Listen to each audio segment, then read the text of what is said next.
Queridos hermanos, continuamos con nuestros estudios basados en el Evangelio según Juan y en este caso llegamos al capítulo 18 para ver los versículos del 1 al 9.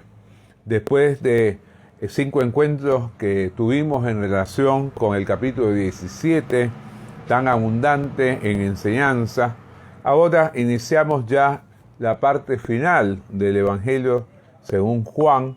Y en este caso vamos a estar viendo el capítulo 18, todo el capítulo 19, cómo Jesús es traicionado, arrestado, juzgado, crucificado y sepultado. En esta oportunidad vamos a ver la primera parte, cómo Jesús fue traicionado y arrestado. Leemos entonces ahí en Juan, el capítulo 18, los versículos del 1 al 9. Nos dice la palabra de Dios, que espero cada uno de ustedes pueda estar leyendo en su propio ejemplar de la Biblia o en sus celulares de esta manera. Habiendo dicho Jesús estas cosas, se refiere al capítulo anterior, a la oración sacerdotal, salió con sus discípulos al otro lado del torrente de Cedrón, donde había un huerto, en el cual entró con sus discípulos. Y también Judas, el que le entregaba, conocía aquel lugar, porque muchas veces Jesús se había reunido ahí con sus discípulos. Judas, pues, tomando una compañía de soldados y alguaciles de los principales sacerdotes y de los fariseos, fue ahí con linternas y antorchas y con armas.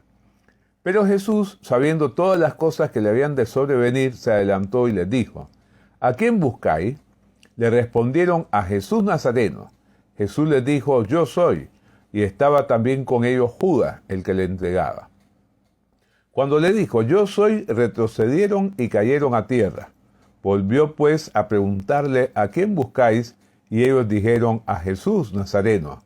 Respondió Jesús: os he dicho que yo soy. Pues si me buscáis a mí, dejad ir a estos, para que se cumpliese aquello que había dicho: de los que me diste, no perdí ninguno. Vamos a orar pidiendo que Dios nos hable a través de este pasaje. Vamos a rogar una vez más por los hermanos de nuestra clase, adultos mayores y de nuestra iglesia. Amado Dios, gracias por estar con nosotros. Gracias por tantas enseñanzas que nos transmite tu palabra. Haz que las que encontramos acá en estos 9 versículos del Evangelio según Juan penetren profundamente en nuestra mente y corazón para intensificar la comunión que tenemos en relación contigo. Te pedimos que tú nos guíes a cada instante en cuanto a la reflexión que hemos de hacer, y queremos aprovechar para interceder por los hermanos de nuestra clase y de nuestra iglesia, que tú les estés dando tu bendición, que cada uno de ellos pueda tener victoria en la dependencia del Señor Jesucristo. Te lo suplicamos humildemente en el nombre del Señor Jesús. Amén. Muy bien, queridos hermanos, como decíamos, acá nos encontramos la primera parte de este tramo final del Evangelio, donde en los 2 capítulos que vamos a estar considerando durante algunas semanas, vamos a ver cómo Jesús es traicionado, arrestado, juzgado, crucificado y sepultado. Para luego en el capítulo 20 ver lo relacionado con su resurrección, y en el capítulo 21 con la manera en que el Señor se despidió antes de ascender a la presencia de Dios Padre. Tenemos acá entonces, el primer versículo nos ubica en cuanto al espacio donde se realizó la acción, donde fue el lugar en que aconteció el arresto del Señor Jesucristo. Dice: habiendo dicho Jesús estas cosas, ya dijimos antes, todo lo que él había transmitido en el capítulo 17, algunos autores piensan que aún esto se refiere a todo lo que dijo desde el capítulo 14, ¿no? Salió con sus discípulos al otro lado del torrente de Cedrón, donde había un huerto, en el cual entró con sus discípulos. Acá hay una cosa muy importante, que es la que nos marca el versículo 2, y también Judas, el que le entregaba, conocía aquel lugar porque muchas veces Jesús se había reunido ahí con sus discípulos. O sea, el lugar donde fue arrestado el Señor era un lugar donde acostumbraba ir, donde solía ir con los discípulos. Este es un detalle propio del evangelista Juan. Ahora bien, fíjense qué triste es ser recordado como lo fue Judas. Judas el que le entregaba, ¿no? Es decir, Judas que se caracterizó por su espíritu traicionero. Es lo que trata de indicar acá esta expresión. Que nunca nosotros como cristianos seamos recordados o reconocidos por una gran falla espiritual en nuestra vida, por un pecado que no hemos podido superar. Todos nosotros somos pecadores porque realmente así nos lo hace ver la palabra de Dios, y cuando nos vemos ante el espejo nos reconocemos como tales. Como decía un autor que he citado varias veces, una buena conciencia es el resultado de una mala memoria, porque si tenemos buena memoria vamos a recordar todas las cosas malas que hemos hecho, todas las cosas buenas que hemos dejado de hacer. Pero si nos arrepentimos, nos entregamos a la conducción del Espíritu Santo para que nos llene, y al señorío de Cristo, podemos superar las consecuencias de estos pecados e ir purificando de una manera progresiva nuestra vida, de manera de estar más cerca de Dios cada día que vivimos. Ahora bien, acá el versículo 3 nos muestra una cosa también que es llamativa, y es cómo se prepararon para arrestar al Señor. Dice: Judas, pues, tomando una compañía de soldados y alguaciles de los principales sacerdotes y de los fariseos, fue ahí con linterna y antorchas y con armas. Qué tremendo es el pensar que alguien que, como el Señor Jesucristo, había estado llamando a la reconciliación, a la paz, que no había sido violento en ningún momento, que solamente en una oportunidad, cuando había tomado el látigo para poner orden en el templo, iba a ser capturado como si fuera un delincuente muy peligroso, como alguien que requería todo un batallón de parte de los romanos, con la ayuda de los ayudantes o los asistentes de los principales sacerdotes y los fariseos, o sea, lo que algunos llaman la policía del templo o los guardias del templo.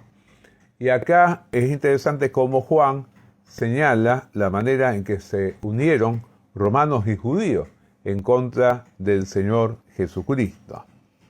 Acá lo dice muy claramente la versión popular Dios habla hoy. Así que Judas llegó con una tropa de soldados y con algunos guardianes del templo, enviados por los jefes de los sacerdotes y por los fariseos. Estaban armados y llevaban lámparas y antorchas. Quizás alguno de ellos pensaba que, siendo de noche, el Señor Jesucristo iba a tratar de protegerse por la oscuridad, y entonces fueron con las mejores posibilidades de iluminación para que esto no fuera posible. Y entonces acá dice el versículo 4, que Jesús, sabiendo todas las cosas que le habían de sobrevenir, o sea, a él no lo tomó por sorpresa esta situación, él sabía que algo así se iba a dar, se adelantó y le dijo: ¿a quién buscáis? Lo cual realmente pudo haber sido muy sorprendente para los que llegaban a buscarlo, porque qué persona que va a ser arrestada toma la iniciativa de decir: bueno, acá estoy, yo soy aquel a quien buscan, ¿no? Dice el versículo 5, le respondieron: a Jesús Nazareno. Dado que él se había criado en la ciudad de Nazaret, era conocido como Nazareno, lo cual no implica que sea incierta la información bíblica de que nació en Belén.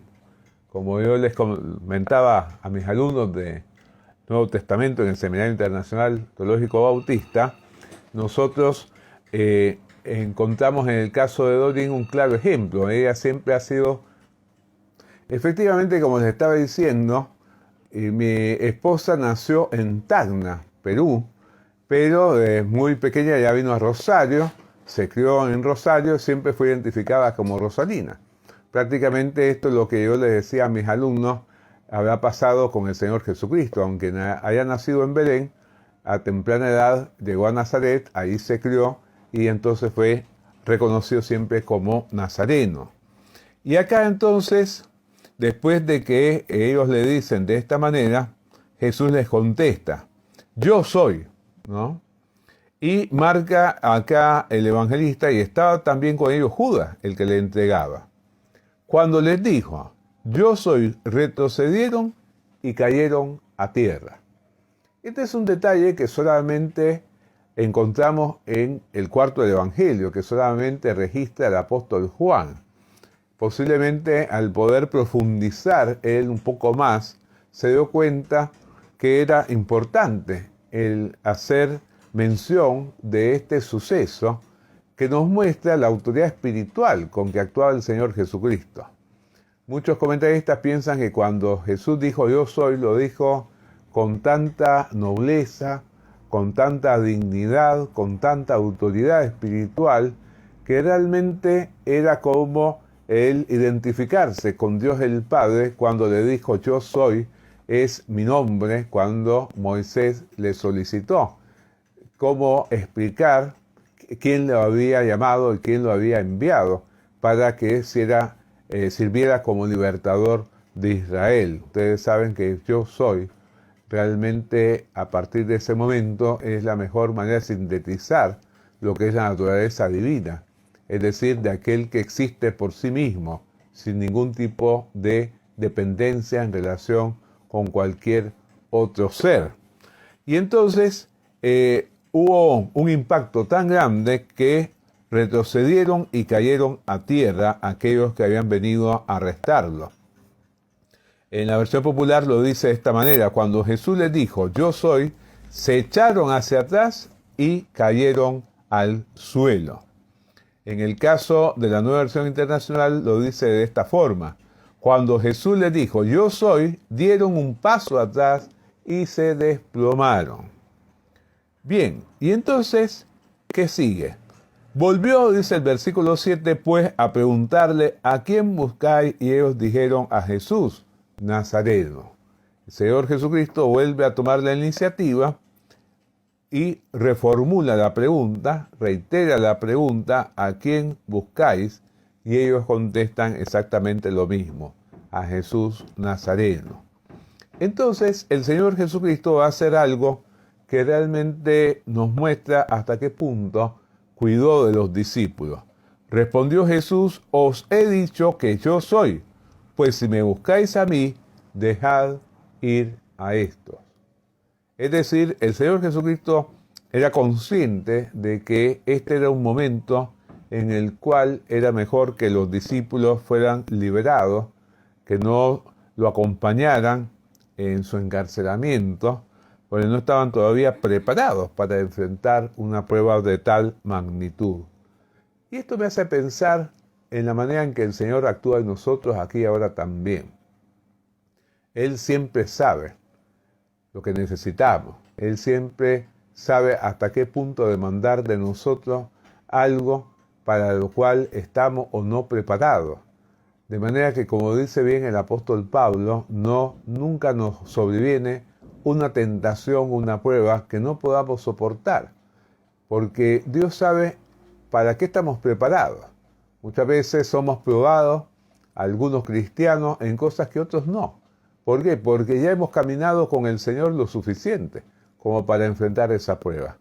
Y esa prueba quizás no se le podría dar o permitir a alguien que todavía no esté en condiciones de enfrentarla. Esto es como lo que pensamos siempre los docentes. Cuando transmitimos los contenidos, decimos, bueno, vamos a ir de lo más simple a lo más complejo, de lo más sencillo a aquello que puede parecer un poco más difícil. Y como yo le decía muchas veces a mis alumnos, si ustedes se dejan guiar y hacen lo que deben hacer, las lecturas que deben realizar, las actividades, se preparan para los exámenes como corresponde, para andar bien. Y así nos pasa también cuando somos probados espiritualmente. El Señor nunca nos va a probar más allá de lo que podamos resistir. Y termina el pasaje diciendo, para que se cumpliese aquello que había dicho, de los que me diste, no perdí ninguno. Y este es un versículo muy interesante, porque esta expresión inicial, para que se cumpliese, es utilizada varias veces, sobre todo por Mateo, que es el que quizás más recurre a esta expresión, para referirse a profecías del Antiguo Testamento que fueron cumplidas en el ministerio del Señor Jesucristo. Pero en este caso, esa fórmula, por así decirlo, espiritual o litúrgica, se refiere a palabras que el mismo Señor Jesucristo había dicho antes: de los que me diste no perdí ninguno. Evidentemente está haciendo una referencia a lo que encontramos en el capítulo anterior, en el versículo 12, capítulo 17, versículo 12. O sea que el apóstol Juan está poniendo al mismo nivel las palabras previas del Señor Jesucristo con las palabras de los profetas del Antiguo Testamento. Es decir, está indicando la autoridad espiritual con que Jesús había hablado antes de que llegara este momento en el cual fue arrestado.